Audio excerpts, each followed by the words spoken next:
President Trump says it's, quote, highly unlikely that a ceasefire with Iran will be extended. This is VP J.D. Vance is set to head to Pakistan for deal discussions. Now, Bloomberg's Jeff Mason has just spoken with the president, but a few moments ago. You join us now, Jeff, and this tone seems negative.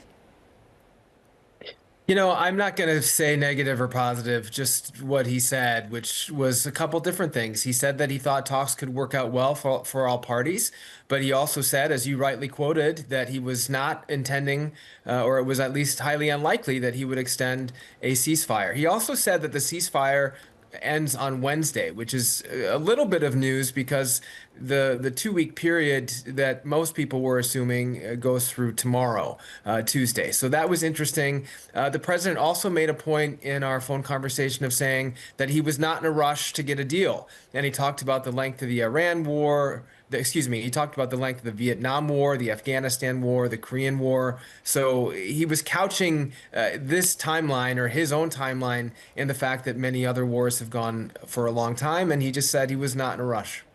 I'm just going over the headlines that were generated from the interview, Jeff. There are several of them. I guess operationally, what happens next? What did the president tell you about what he and his cabinet will do in the coming days? We mentioned J.D. Vance, the vice president, and what he does now plan to do with regards to talks.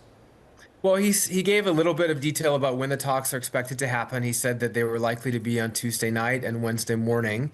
And he said that J.D. Vance was expected to leave later on in the day today, Monday, which contradicted what he said to another reporter at another news outlet earlier, where he suggested that the vice president was already en route. So the next step are these talks. I asked him when we spoke about the ceasefire if he expected that fighting would resume right after the ceasefire concluded if there wasn't a deal, and he said he expected so.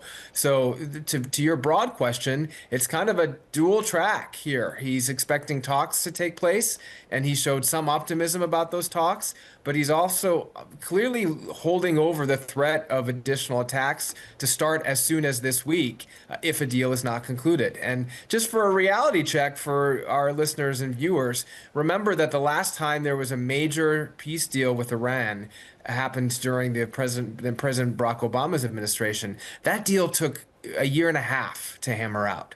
So timing here it would be unusual if they're able to get a deal as fast as Wednesday evening, which is what the president said was the deadline for the end of the ceasefire.